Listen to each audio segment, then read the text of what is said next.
Assalamualaikum warahmatullahi wabarakatuh. Bismillahirrahmanirrahim. Alhamdulillahi rabbil alamin. Wabihi nasta'inu ala umurid dunya waddin.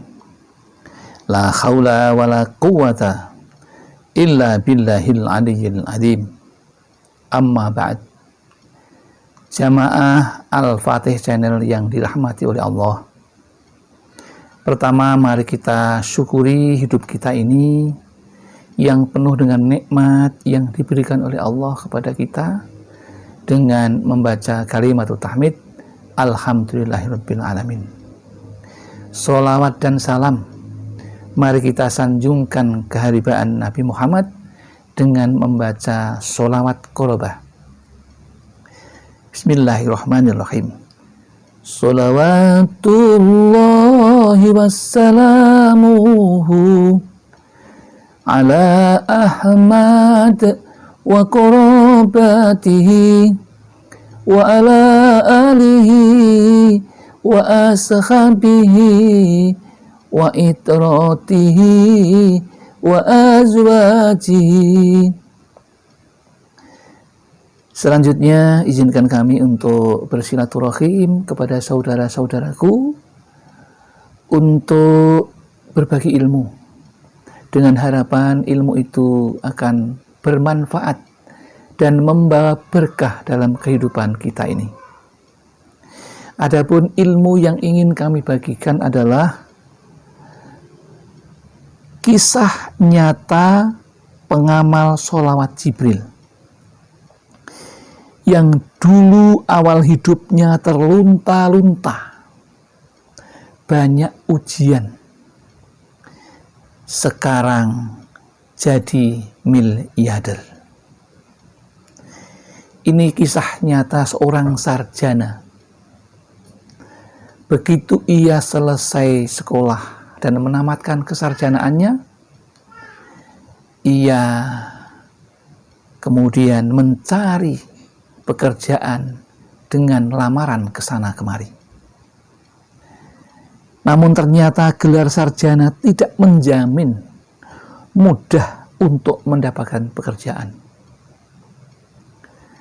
Setelah ke sana kemari tidak pernah ada panggilan, melamar ke sana tidak ada panggilan, akhirnya dia pun hampir putus asa. Di tengah keputusasaan itu muncullah hidayah Allah subhanahu wa ta'ala. Kemudian ia mendapatkan ijazah untuk mengamalkan yang namanya sholawat Jibril. Beliau diberitahu, seorang sarjana ini, sholawat Jibril itu pendek.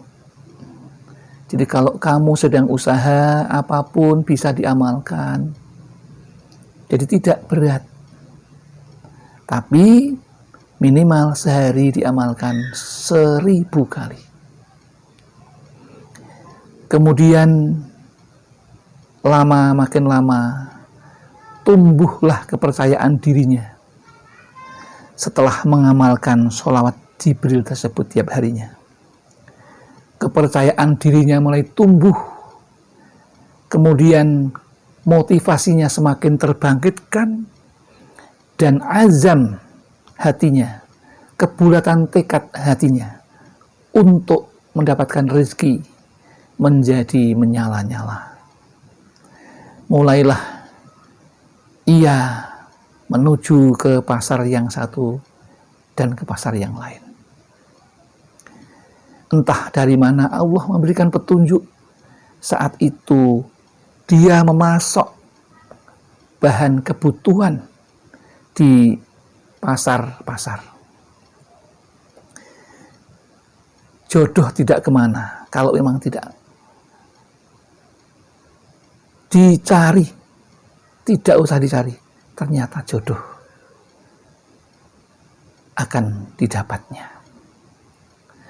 Kemudian hatinya dia tertambat kepada seorang gadis Namun cobaan luar biasa karena familinya ada yang tidak setuju.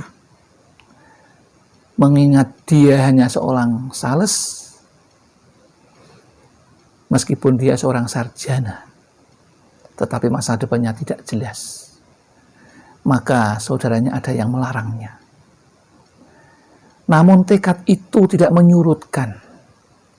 Justru semakin ia gemar beribadah kepada Allah dengan sholat malam, dengan bersolawat, akhirnya justru orang tuanya meridhoinya, dan akhirnya jadilah ia menikah. Tetapi justru di awal karirnya, dia pun ingin menjaga citra dirinya. Kemudian ia membeli sepeda motor dengan tentu uang pinjaman dari sebuah bank. Tapi begitu dia mengawali menggunakan sepeda motor itu, justru malah petaka yang didapatnya. Entah dari mana datangnya cobaan itu, tiba-tiba dia ketika sedang menjalankan roda bisnisnya kecil-kecilan itu, menjadi sales itu, dia menabrak seseorang yang sudah tua, dan dengan peristiwa kecelakaan itu, orang yang ditabraknya itu meninggal dunia.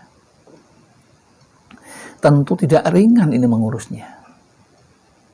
Maka diuruslah kecelakaan itu, namun dia sia-sia. Bahkan ia hampir dipenjara. Maka setiap malam selalu bersolawat dan berzikir sholat malam. Akhirnya mendapatkan petunjuk, ternyata ada saudaranya yang juga bisa membantunya. Dia seorang polisi yang berbaik hati. Kemudian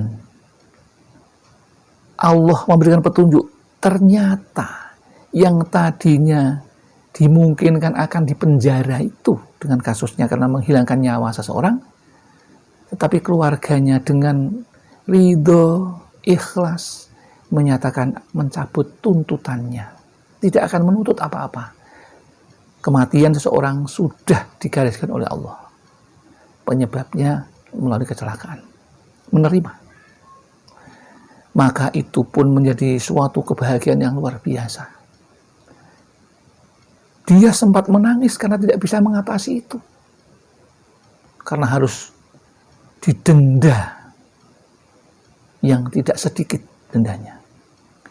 Tapi Allah memberikan petunjuk lagi-lagi, sehingga orang tuanya mendapatkan rezeki dan akhirnya bisa memberikan bisaroh, bebungah ya, hadiah kepada keluarganya, dan sampai sekarang menjadi hubungan keluarga yang baik. Tetapi setelah itulah semakin dia percaya dengan pertolongan Allah, semakin yakin dengan amalan sholawat Jibrilnya, sehingga ia semakin semangat untuk mengamalkannya. Kemudian lama-kelamaan jalan bisnisnya, dari tadinya menjadi sales meningkat menjadi agen. Setelah menjadi agen, ia meningkat lagi menjadi bosnya. Dia sekarang sudah tidak menjadi sales lagi, dia menjadi agen, kemudian dia menjadi manajer di bisnisnya sendiri bersama dengan istrinya. Dan luar biasa, dalam jangka 5 tahun sudah bisa membeli mobil. Kemudian lama-kelamaan mobilnya diganti dengan mobil yang bagus. Ya, awalnya Suzuki Cherry, sudah baik. Kemudian diganti dengan mobil Avanza. Kemudian membeli lagi mobil Suzuki Grand Vitara. Kemudian membeli lagi Daihatsu Xenia. dan membeli lagi untuk keperluan bisnisnya. Sekarang punya mobil pribadi yang sangat mentereng, Toyota Yaris. Tidak berhenti di situ. Dia diberikan rezeki yang banyak, bisa membeli tanah saudaranya, tetangganya. Sekarang dia mempunyai tanah yang dibuat untuk anak yatim piatu. Justru disitulah dia semakin bertambah. Kiosnya menjadi 6. Dan sekarang hidup dengan layak, sudah bisa berhaji, berdua, rumah bagus. Padahal di awal mendirikan rumah, karena tidak bisa menutup rumahnya, maka rumahnya ditutup dengan kardus. Dia juga malu, tetapi Allah memberikan balasan ketika mengamalkan sholawat Jibril, dan akhirnya sekarang hidup dengan tentram, berkecukupan, hartanya, kendaraannya, rumahnya, tanahnya, tempat dagangnya, semuanya lancar-lancar semuanya. Dan dia mempunyai banyak karyawan yang bisa menjadi sales kemana-mana, di setiap kecamatan sudah ada. Dan itulah salah satu berkah yang ingin kami bagikan kepada saudara-saudaraku, supaya termotivasi untuk mengamalkan sholawat Jibril ini. Demikian yang dapat kami sampaikan. Mudah-mudahan ini menjadi doa spirit kita untuk mengamalkan sholawat Jibril dengan ikhlas, dengan yakin dan mantap, tak kurang suatu apapun. Demikian yang dapat kami sampaikan. Mudah-mudahan ini ada manfaatnya, memberikan semangat dan inspirasi bagi kita untuk bersolawat. Apabila ada kesalahan, semata-mata kami yang melakukan, karena kami memang fakir dan tepatnya salah dan lupa. Apabila ada benarnya, itu semata-mata Allah subhanahu wa ta'ala. Mari kita akhiri dengan bersolawat. Bismillahirrahmanirrahim. Salawatullahi wassalamuhu ala Ahmad wa qarabatihi wa ala alihi wa ashabihi wa itratihi wa azwajihi. Demikian yang dapat kami sampaikan. Akhir kalam, billahi taufiq wal hidayah wal inayah wal barakah. Wassalamualaikum warahmatullahi wabarakatuh.